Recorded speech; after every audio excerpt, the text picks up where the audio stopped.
कैसी शिव और विष्णु की एकता है अपने ग्रंथों में। ऋषियों को प्रणाम करने का बार बार मन करता है। भगवान शंकर ने कहा, पार्वती तुम्हें बताऊं ये सारा ज्ञान मुझे किसने दिया? रामेणोक्तम पुरामम, राम जी ने मेरे को ये सारा ज्ञान दिया। शिव जी की वंदना करके राम जी कहते, महाराज रावण पर विजय प्राप्त करने जा रहा हूं, दया करना, मुझ में बल नहीं है, इसलिए पुल बनाने जा रहा हूं रामेश्वरम में। और कैलाश में बैठकर भगवान शंकर हिमालय से और समुद्र तक पूरा भारत एक है। कैसी राष्ट्रीय एकता का अद्भुत चिंतन उस ऋषि के भीतर प्रकारांतर से दिखाई पड़ रहा है। कैलाश के ऊपर बैठे हुए और शंकर भगवान कहते हैं, पुराण उक्तम, राम जी ने चुपचाप मुझे सब बातें कही। तदत्य कथयिष्यामि शृणुतापत्रयापहम यश्रुत्वा मुच्यते जंतु। अभी जंतु की बात आप कह रहे हैं। यश्रुत्वा मुच्यते जंतु अज्ञानोत्थ महाभयात्। भगवान की कथा सुनने से बहुत लौकिक वस्तुएं मिल जाएंगी, वो भी मिलेंगी, लेकिन भगवान की कथा सुनने से तो सबसे बड़ा लाभ होगा कि केवल एक ही वस्तु नहीं मिलेगी, तापत्रय मिट जाएंगे। जो मनुष्य के दैहिक दैविक भौतिक ताप हैं, उन सब तापों को समाप्त करने की सामर्थ्य भगवान के चरित्र में, गुणानुवाद में है। आप कितनी श्रद्धा से उसे ग्रहण करते हैं, ये आपके अपने मन की बात है।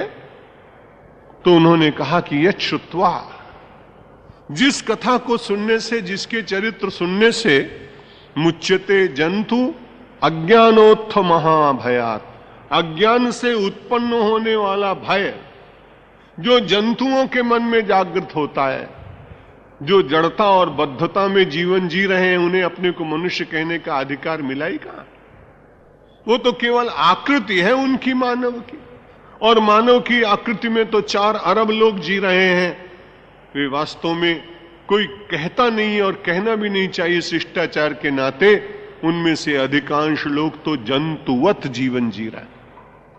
मानववत जीवन जीने का तो अभी संकल्प लोगों के मन में जागा ही नहीं। और जब बहुसंख्यक समाज के भीतर मानवता का चिंतन जागेगा तो हिंसा अपने आप समाप्त होगी, द्वेष की अग्नि अपने आप शमित हो जाएगी, प्रेम की वो मलय शीतल बयार अपने आप बहने लगेगी। इसलिए भगवान शंकर कहते हैं, पार्वती ये राम की कथा जो मैं तुम्हें कहूंगा, कथयिष्यामि, उसको सुनो। ये तीनों तापों को नष्ट करने वाली, यश्रुत्वा मुच्यते जंतु अज्ञानोत्थ महाभयात्, अज्ञान से उत्पन्न होने वाला महाभय। महाभय का मतलब मृत्यु का भय।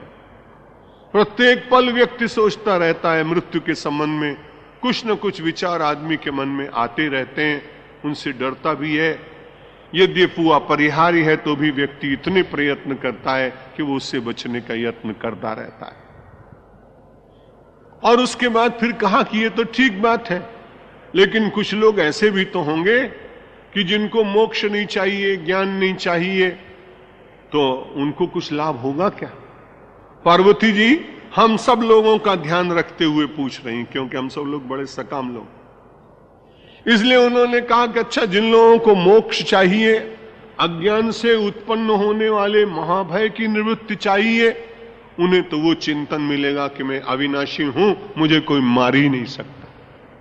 और जो लोग संसारी लोग हैं, तो उन्होंने कहा प्राप्नोति परमाम रिद्धिम, जो संसार के लोग हैं उनको कथा सुनने से परम रिद्धि मिलेगी और दीर्घायु हो, आयु दीर्घ हो जाएगी। और उसके साथ साथ संसारी लोगों की संतति की इच्छा होती है, इसलिए उन्होंने कहा पुत्र संततिम। इस पावन कथा को श्रवण करने से संपत्ति, शक्ति, संतति, मोक्ष, आत्मज्ञान, महाभय से निवृत्ति, ये सब कुछ प्राप्त होता है। ऐसा भगवान शंकर पार्वती जी से कह रहे हैं। अब मुझे ऐसा लगता है कि इन सब बातों पर आप विचार करिए कि आपको क्या क्या चाहिए, फिर कल आपसे बातचीत करेंगे। भगवान मेरी नैया उस पार लगा देना, अब तक तो निभाया है, आगे भी निभा देना।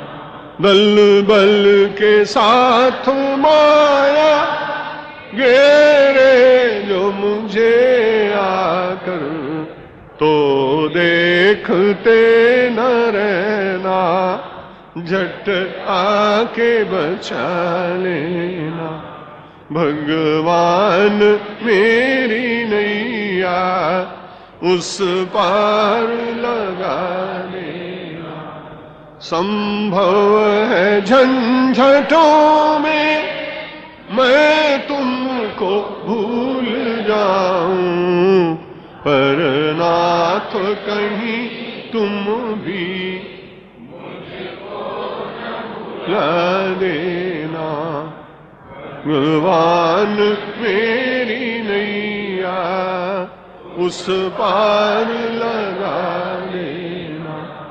तुम देव मैं पुजारी, तुम इष्ट मैं उपासक, ये बात अगर सच है, सच करके दिखा देना। भगवान मेरी नैया उस पार लगा देना। अब तक तो निभाया है, आगे भी निभा